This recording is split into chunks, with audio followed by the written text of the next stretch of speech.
What's up, everybody? This is Jeffrey Lyles. You're rocking live with Lyles Movie Files. Joining me tonight, one and only little brother Jayce. How you doing? Doing good. How are you? I am good, brother. I'm good. We are recording this on Mandalorian Season 2 Eve, so happy the Child Day to you. This is the way. Indeed, it is. All right, as usual, a lot of stuff. Let's get into it. So, MGM apparently was discussing with streaming services like Hulu and Netflix about buying the new James Bond film, No Time to Die. Reportedly, they wanted $800 million to put this out on these streaming services. And I feel like when I initially heard that number, that sounded crazy. But 800 million does seem to be a pretty fair price when you consider domestic, let's say 300 million gross, maybe. That's unrealistic in COVID times, but probably not too far off the mark for a regular non-pandemic time. And then you factor in whatever international money they would make as well. What do you think about this? I mean, this didn't happen, but maybe this is the first, I don't know, reach out attempt at going this, let's sell it to a streaming service from a big production company for a big blockbuster film. Again, this is the first time I've heard the number floated around, and I was like, they're out of their full mind. But I think we've talked about like some of those James Bonds have made. I mean, some of the recent ones have made over $1 billion. So you'd think, all right, you have the potential to make maybe $300 million profit. But the problem is streaming service just you're not going to get new growth or new subscribers based on, I mean, unless you do the Disney Plus idea of premium pricing. Otherwise, it's just like we're not going to get anything out of this other than having maybe the exclusive rights to this. And maybe that would be the thing is like they would never have to give up the rights to that. So you would have to, if you were buying Netflix, that was the only way you would see Die Another Day other than Blu-ray. No Time to Die. Die Another Day was a long time ago. Yeah, I just watched that one. Yeah, that's not good. Got it stuck in your head. Yeah. But yeah, I kind of feel like that exclusivity would offer up some incentive for streamers to consider. Maybe not at this price. I'm thinking maybe more of the 300 million for, say, a Disney animated film. I'm using that as a bad example because of Disney Plus, but for something along those lines where it's okay, we could get that money back and we could say this is the exclusive home of it. I don't think that Netflix could count on 2 million, 3 million for having No Time to Die exclusive to their streaming service. Yeah, because they raised their prices up today, but it's not any, you couldn't accommodate them unless you create an exclusive category of new streaming option, like extra $10 a month for exclusive streaming content. Now, sorry, so I'm still reading and getting more information. Apparently, MGM won $600 million for a 1-year license. Oh gosh, no, that's not worth it. I mean, that you wouldn't make up. I mean, because it's like if you say like a 5-year license, that freezes the market out and actually can change subscriber decisions. But 1 year, that's not getting you anything, unless maybe you got the exclusive rights and then you got some of the Blu-ray rights, which I'm sure the Blu-ray market isn't even worth that as much as it used to be like 5 years ago. So no, that's a bad call. Bad call, Ripley. Well, that's why nobody jumped on it. But I think this is definitely going to be something that we continue to see discussed further because no news, no reports are positive in the fact that this time next year will be in movie theaters.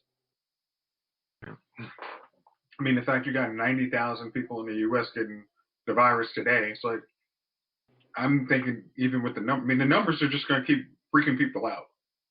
at least for the next 6 months. I mean, so if you're, I mean, again, you're better served if you're a Regal or somebody like that to create a streaming app immediately and use that as your vehicle, and just hopefully you can use that to keep your movie theaters alive. But everybody else, no, they're not. Devine mentioned that, but they're not really making money off of people going to watch a movie. Their money comes from concessions, and it's not a dollar for dollar that they get when people buy a movie ticket. It's that soda and popcorn that they can jack up, the candy that's $5 when you can go to Five and Below and get it for $1. Not we've done that ever, not, all the time. I know I'm 100% done that. 100%, and I'm sure most people listening have as well. But yeah, so DC Warner Brothers is in that same boat. They're still trying to figure out if they want to keep this thought that Wonder Woman 1984 is going to come out on Christmas. I just feel like they're wasting time at this point where they should just go, okay, we're going to postpone it. When? Who knows? But here, okay. I know we talked about that a couple times. It's like, if you're DC, it's like, all right, Marvel. I mean, let's say we're actually in a competing business with Marvel. They're gonna have like 5 movies out next year, ready to go. You're saying that, but I mean, I'm seeing daily reports. Hey, they're shooting this. Tom Holland's on the set of Spider-Man 3. He's all set. He's read the script. He's ready to shoot. But I don't know. I think honestly, we're just gonna get TV shows. Movies are a no-win prospect right now, and I think all the effort they're putting into any studio into making movies, unless they're intending to put it on a streaming service, is not worth it. And unless it's, hey, we're shooting this to go on to Disney Plus or Netflix, it's a waste of time. People aren't going to theaters in any amount of time or any foreseeable future to justify movie release, putting it out on a theatrical release schedule. Well, let's say if you've already sunk costs into this, and you're like, hey, we can make $300 million from an exclusive deal, and we have to treat the budget like that, or we just take the loss for it this year. Like Wonder Woman, that thing has been in the can for 2 years. They were still finishing it. They were. That was like, they're saying they were finishing it. It's literally like, yeah, we need to put a special effect on. They probably didn't have to do reshoots. Like, they could have had that out against Captain Marvel or later on that summer. They didn't. That's their mistake. And then it's like, all right, whoever was in charge of DC is like, all right, let's have it. So if we got something, we got Wonder Woman ready to go. What is the next movie? And let's make sure we have 2 movies come out, whatever year they're gonna come out. We're gonna have at least 2 movies come out. Like this whole Shazam, Black Adam thing, waiting 4 years, that's not gonna happen because everybody else is gonna age out. Let's just come up with, here's our next 10 movies, make them happen, and they got 3 years to make them happen.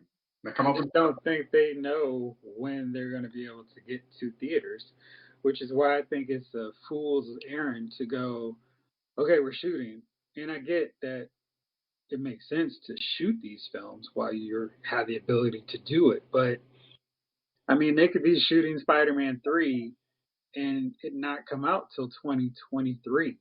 I was gonna say, I think 2022. It's like, if you're an optimist, you put your projections to 2022. Well, Jayce, I can't help it, but I'm an optimist. I'm sorry. Hold on. Sorry. I get copyrighted on that one. Yeah, but if you say 2022, we tell our shareholders, everybody, that's when we're going to do it. Make it a sad announcement, get it out on the wires ahead.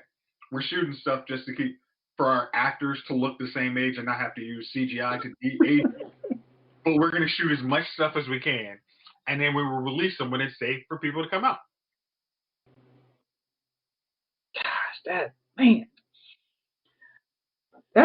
just seems like such a, I don't know. I really think that the smart play, and this is where Disney really has the advantage over a lot of these other studios and companies, is they have that Disney Plus platform. It's like I don't think anybody else was as prepared for this pandemic as Netflix because they have tons of stuff. But Disney, I think, is showing a nice ability to be flexible and adapt to pandemic life with how they're approaching their stuff. Like we have the Mandalorian coming out, and that is, I mean, people were like on fire for it last year. Now everyone is going to watch it. Oh, it's something new. Oh, it's a good thing. Wow. Yeah, I heard about this show. Let me watch what happened in the first season. Yeah, I can get this for $70. Sold. Yeah, it's like my renewal came up. I'm like, why are you asking me? Just like, you have the option of canceling. Yeah, let's just give me my Mandalorian. We're not playing these games. And like I said, it's like you got new content, and because we are starved for content, people are gonna be like, I heard about this show. I'll subscribe to Disney Plus for a year. That's cheaper than almost 3 movie tickets. Like, why not? And I can watch like all these other stuff I used to watch. Now sold. Yeah, I mean it is 100% I mean it's a lock. I mean there's no reason not to. But man, it just keeps giving me that thought that DC and Warner's has HBO Max, and they're working on that Green Lantern show, which probably, in all likelihood, won't be out until maybe even later this time next year. Um, and they don't have shows in the tank that they're working on for it. I guess they started stuff with Titans. Yeah, they got Titans. And, yeah, but they're showing a still of what they're going to have Red Hood look like, which indicates to me that they probably haven't started shooting, which means it'll probably be late summer, mid fall before we start seeing that. Okay, well, I saw that when you posted it on LylesMovieFile.com. But I'm just trying to figure out how they're going to throw Red Hood in there without any setup. I'm just like, you're not going to bring Joker? Are you going to bring? I mean, I know now that we've kind of established that there's a whole different universe for Titan Worlds. Like, are you guys coming up with another Joker? I mean, are you going to have a Ra's al Ghul? I mean, it's like there's a lot of stuff that goes with Red Hood versus just, Jason Todd's just pissed off and wants to be, a little more active vigilante. I think they can work around that. I mean, he's the kind of character he could just go off and go nuts, and I don't think that's a big hurdle for them to get over. I think they can work that out with no problem. Well, the problem is you're going to have, if they release their version of Jason Todd, they're going to have 2 versions of Red Hood that come out, one on the animated show and then one on the live action show, both at the same time in the same. The good thing is they're both on HBO Max, but if you want to try and bump up, viewership numbers, people might make a decision that they're not going to mess with one versus the other. What is this other version you're talking about? Young Justice. Oh man, I think the audience on HBO Max knows that deal. They're not. It's not going to be a thing of, well, I don't know. Should we pay attention to this? I think they're perfectly fine with that audience that would invest in either one of those shows that they won't have to worry. Now, the question I have for you is, Zack Snyder apparently is hard at work now on the Snyder Cut of Justice League, which is basically his own sequel or expansion pack of Justice League, because with $70 million of reshoots. And I mean, that's not the same movie. That is like the, hey, here's what I would have done version. I'm curious if they have enough content that they could crank out smaller, bite size. I don't know. I just feel like there's something there with that if this starts getting a favorable, approach, or people are like, hey, this is good, Zach. Yeah, let's do this. That he is not starting or in the process of shooting Justice League 2 while he's doing the Snyder Cut of Justice League? And let's say this, like, didn't I hear that they were having Ben Affleck was coming back for kind of like not TV but kind of HBO Max version out of Yeah. that. Uh-huh. So with that, and it looks like Deathstroke, whatever the heck they were going to do with Deathstroke, it looks like they're not going to do. So I think you have some episodes there ready to go. I think. Depends on how Ezra Miller's what they decide to do with his Flash. I mean, he's the only one I think would be kind of cheap enough that they could get to do quote unquote TV. But the rest of them, I'm sorry, Jason Momoa is already in something on Apple TV, so he might not shoot him down.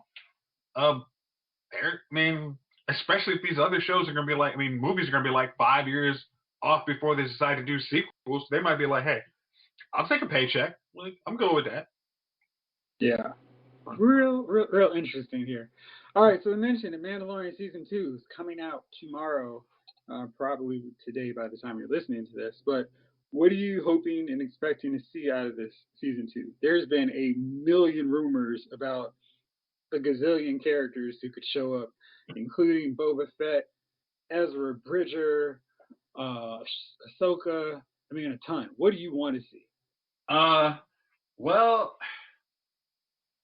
I made the mistake of seeing some of the cast lists, and it's like, oh wow, this person's showing up. Oh, this person's showing up for this many episodes, but it's the one character kind of speculated that Sasha Banks could be. I'm actually very intrigued to see if she comes out to be who the rumor is she might be. Thanks for not spoiling it. I appreciate you. I know. But I know you don't. You say, hey, I'm invested. I like the show. Don't need to see. All I need is a bare minimum trailer. I'm good. Right. Yeah. But if you've seen the rest of Rebels, I'm hoping they don't let. Hold on. So I am not quite almost done with Rebels. I know. I'm still using the same philosophy. I'm hoping they don't let the end of Rebels take over Mandalorian. Mandalorian is a great universe of after a nice seeing what happens to all our friends in Star Wars universe since we'll never see them again. Maybe they'll make a movie again someday. I don't know. But until then, Mandalorian is the best thing we got. And I'm we got. Yeah. I actually want to see more of Cara Dune because I thought she was a cool character. Especially if you have some of these people that are rumored to be there, I would love. Her story could tie in really well with them. And there's a lot of stuff we don't know about the Mandalorian. So, I think that'll be fun to see too. Like where the rest of the Mandalorians, like they're not all just on. What was the world they were on? Did they ever mention it? Mandalorian? Yeah, but what was the planet where all the rest of the Mandalorian crew was? I don't think they mentioned that. Yeah, so that's something to find out. So I just say when it drops on Fridays, I will be very enjoying that. During my work from home days. Right. Yeah. So I can't wait for that. I've really stayed far away from anything hinting at spoilers. I've been rewatching it again just in preparation for it, and I'm assuming we're gonna get the same quality. The trailers that I've seen looked amazing, and I'm really excited about something with Star Wars, which is a really good thing because the movies, the sequel trilogy, did nothing for me. No, those were fan fiction movies, and just move on. But I do say, if you have the time tonight, you may want to try and finish as much of Rebels as possible. Okay. All right. I'll do that. Yeah. See, the thing is, I've been trying to hold off because it was like there's nothing else on the horizon. Now there is something. So. Yeah. All right.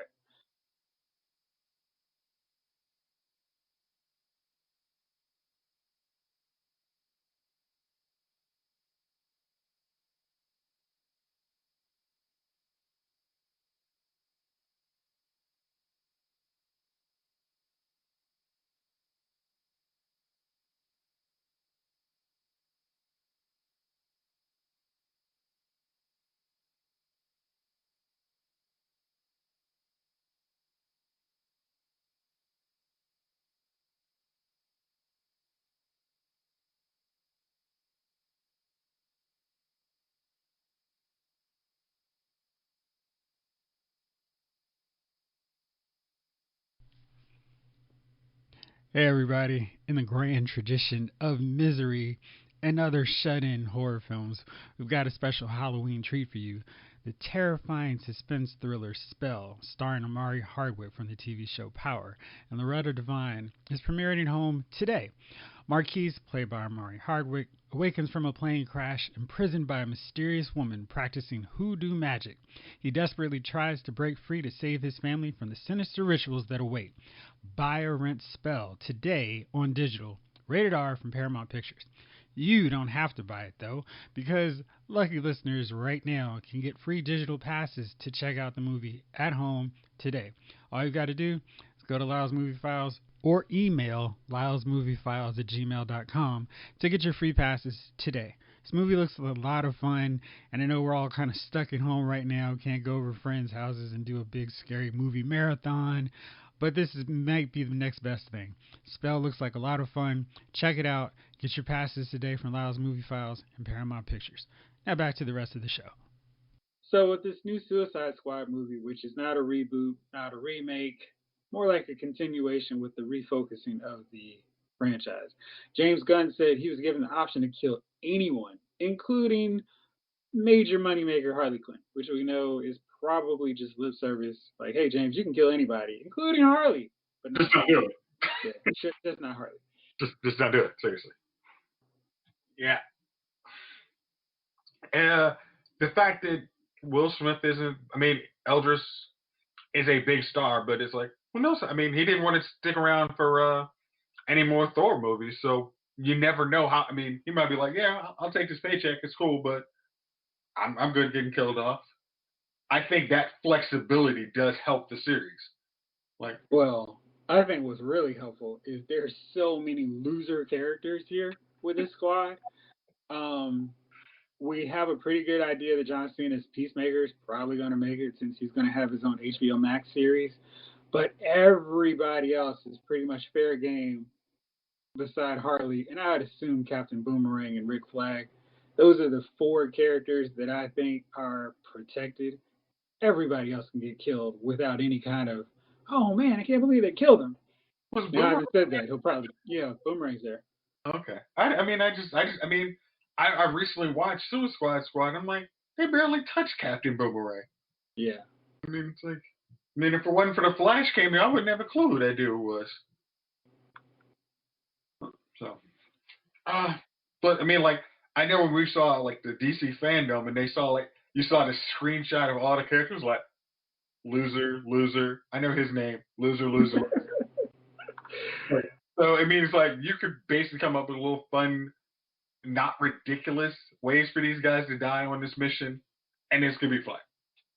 Yeah, it is. I'm looking forward to seeing that movie. And it's another one because it's like there's nothing going on, so it's just more endless hype about films that we don't know when we're going to see them in theaters. Yeah, but I guess that's my thing. Is like if we're talking about like all you guys cast reads and all this stuff for 3 DC movies, it's like all right, we need to make sure all 3 of them are on the same schedule for the same year and go from there. Like let's all this spacing about every 3 years is just stupid. I don't think it's that whole. I don't think it's that simple. I think it's we don't know when we can release these movies. Let's push it out to a far date. That way, we don't have a situation like we have with Wonder Woman where we're pushing it back every month. Well, okay, yeah, that's what I'm saying. Like, but put it on a far enough back burner that you're like, hey, 2022, we can put all 3 of these movies out. Like, we will not be dominated by Marvel. 3 of these movies, and have the next one's ready to go for 2023. Mm. We shall see. All right, let's see. Last thing. CW announced the premiere dates for its CW verse, and this is interesting because with Arrow gone, Supergirl, I guess the best way to say is on hiatus right now. In Legends of Tomorrow, I don't know what the status is with that either. And no Green Arrow and the Canary spinoff. We have 4 CW shows, and they are very different than what we've had before. Basically, the only long-term shows that are coming back are the Flash and Black Lightning right now. we're basically getting a new Batwoman, which, I mean, for all intents and purposes, is a new show now with a new Batwoman and Superman and Lois. So they are coming out. Batwoman starts off January 17th. Then we wait basically a month before February 8th premiere of Black Lightning.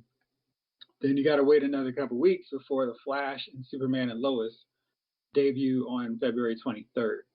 And for people who recap, like your boy, that's going to be a tricky day because they're back to back. And I kind of feel like maybe they should spread out their superhero stuff, but that's just me. Well, I mean, if I like Batwoman more, watching that and then going into Supergirl would have been perfect. Yeah. But I mean, I know for like you said, for you who recap, that's kind of A. But for the rest of it, it's like, oh, I got an hour. I mean, I got my whole night. If I don't want to watch the Sunday night football game, I can watch this and good. But well, I think it's more of a deal that I think Superman is probably strong enough to hold his own in terms of being the showcase for a night of the week, like how they had Supergirl. I mean, they weren't stacking all these shows on their own. Black Lightning was paired a lot with Flash, which made sense because they were family-oriented shows, and there were a lot of black characters in Flash, which led in nicely to Black Lightning, which had a predominantly black cast. Well, if you look at I was just looking at like Supernatural today, and some of the random shows they have on their network now, like on their Wednesday and Thursday night schedules, like none of those would probably be good follow-ups from superhero shows. Like one's like a medieval show or something. I don't know. Some's a combination of horror stories.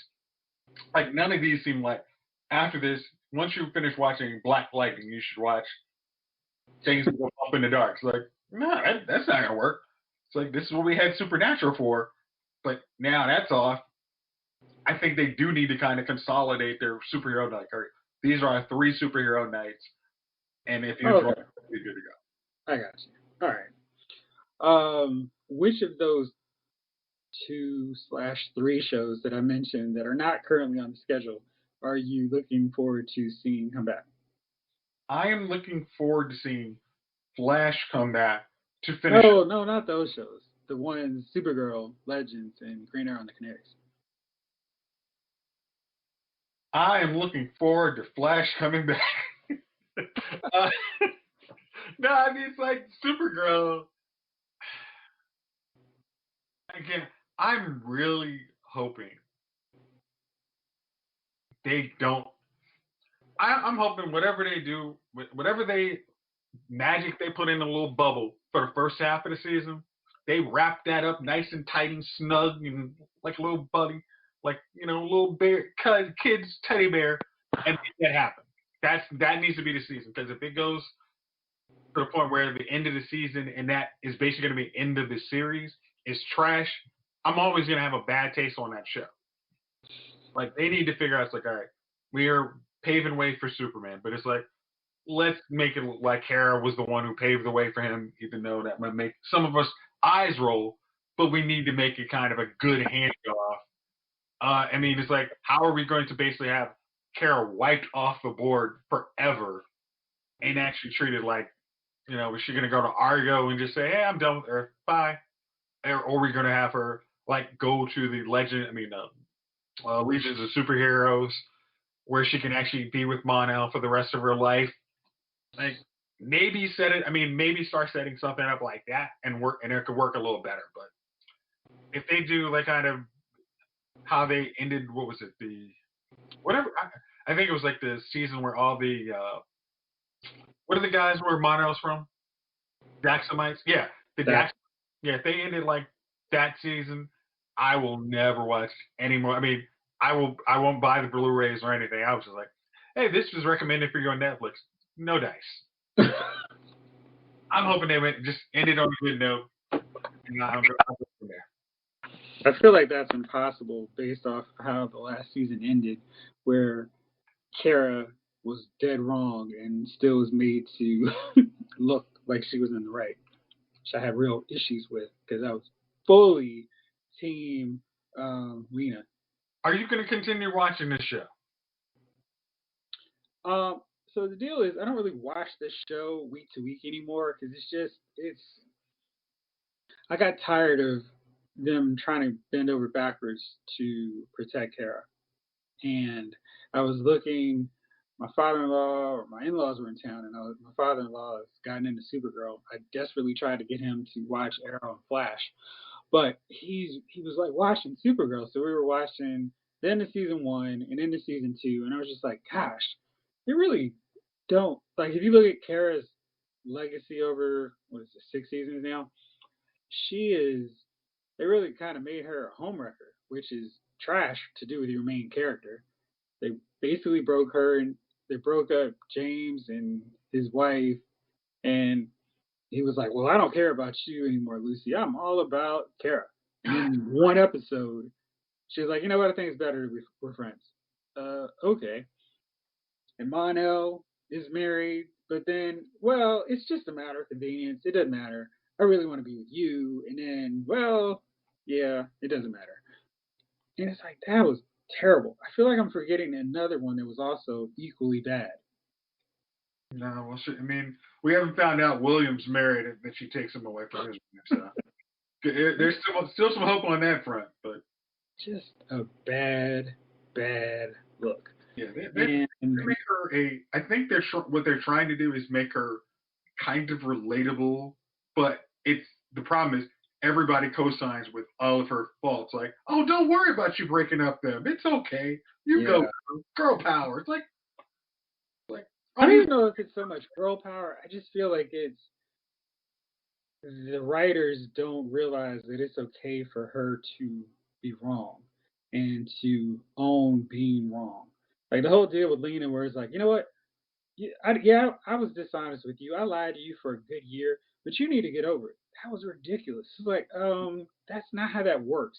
You can't just tell someone you lied to get over it. Yeah. I'm tired of apologizing, and if you're not down with me, then forget you. And then at the end of the season, Lena has to go crawling back to her like, yeah, I'm sorry, I'm with you. I was like, Lex is bad. Yeah, but is Supergirl, who also has done X amount of, her own dirt, broke, like is Lena? It's like they're almost like Lena's smarter than Lex, but Lex magically, he's more cunning. But it's like, hey, if I had somebody, a super person on my side, I wouldn't have to worry about Lex. So if you didn't lie to me half my daggone time in Metropolis, I might have been. Oh, I'm sorry. What is this city we're in? National City. National City. It's like I'm always trying to figure out who Supergirl is, but it's like, oh, it's my best friend, but I don't care. I'm gonna just keep lying.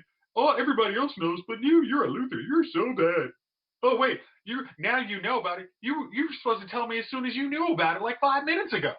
Yeah, it's bad. So I don't know how I got onto this bashing Supergirl's writing, but it does. It does work for you week to week. It does, and I'm really hoping that Batwoman doesn't make those same mistakes with their new lead, because I want to like Batwoman, and I was kind of tolerating it with Kate because I felt that she was the weakest part of the show, which you don't want with your main character, of course. Did you like the ending of that season of Batwoman? It was okay. I mean, it was one of those deals because I'm pretty sure I felt like right after I watched it, or I knew it was that Ruby Rose was leaving before I watched it, so it was like, yeah, this doesn't really count or matter. Well, I'm talking about like the Bruce Wayne part of it. It's like why he just pieced out. I'm like, I don't know. I think that was a really questionable decision if they weren't quite sure what they were doing with her. Yeah. So yeah. Okay. All right. Well, that'll do it for this one. You got any nominees for Dummies of the Week? Because I've got one. I'm gonna let you take this one, bro. All right. So, like most people during the pandemic, Kim Kardashian had a birthday, and unlike most people during this pandemic, she decided to rent out an island so she could celebrate her 40th. And people on social media were not happy. I thought it was really interesting that there were some fans who were like, "Oh, you guys look so cute. this is so amazing, Queens. It's like this is ridiculous. But so many people were like really trashing and bashing, making up memes and all this stuff. And then Kim decided, you know what, bump y'all. So then she posted some more photos with them on the beach during nighttime, which looked like a photo shoot. Because I can't believe an iPhone 12 or 40, whatever version we're on now, could take photos that nice. Hey, they got the rich people phone. Ah, yes, that version. Yeah. So that's mine because I just feel like, let's read the room a little bit better. Nobody wants to see a celebrity showing off their money right now. It's not the move. Yeah, I mean, again, this is the end of potentially the Kardashian fame tree. I mean, them wrapping up the show. So it's like, you know what? I mean, it's like it seems like one of them like, screw y'all. I just used y'all for the money. How many y'all? You haven't figured that out by now, then I don't know what to tell you. But yeah, Yeah. So it's real tricky with them. Yep. So now that I put out one, do you have one? I got one, and I'm still trying to see if I think the dude's a dummy or not. But the guy from the World Series, who tested positive, like games, 7 p.m. the day before the game, but then all of a sudden they win the World Series, and then he's jumping on the field. Hey, I got to celebrate! Oh yeah, I just tested positive from COVID. This won't have a problem. Yay! And now, MLB is like, we don't even have a clue how we're going to discipline you because this is so ridiculous. And I'm thinking it's like, do they like find a dude? Do they find an organization? So maybe the better one is like the MLB for not figuring out, hey, this dude's gonna run on the field if they haven't won a World Series in his whole career, and it's finally here. He's not gonna want to celebrate getting the team pictures. It's like maybe that's on y'all. So I mean, well, I mean, I think it's also a deal of why can't you wear a mask? Is that hard? Because the virus is it doesn't exist, man. I'm over this, man. So I think people's attitude about like, yeah, I'm good on this, and like you said, people are still getting the virus. So, to me, it's like, again, I think the worst thing is like, say somebody dies from that, I would literally 100% sue his ass. I'd be like, no, you had no disregard for my family, me and my family. I'm suing your ass. Yeah. So we'll see how that one goes. Hopefully everybody's safe, and if somebody gets sick, hopefully it's a teammate who punches them in the face. So here's that. We'll see. Yep. All right, bro. Well, thanks for rolling with me as always. I cannot wait to start talking about Mandalorian season 2, which we will begin next week. So let's get ready. Let's get excited. We'll see you back next week. Thank you for rolling with me as always. Thank y'all out there for listening. This episode of Lyle's Movie Files has been filed.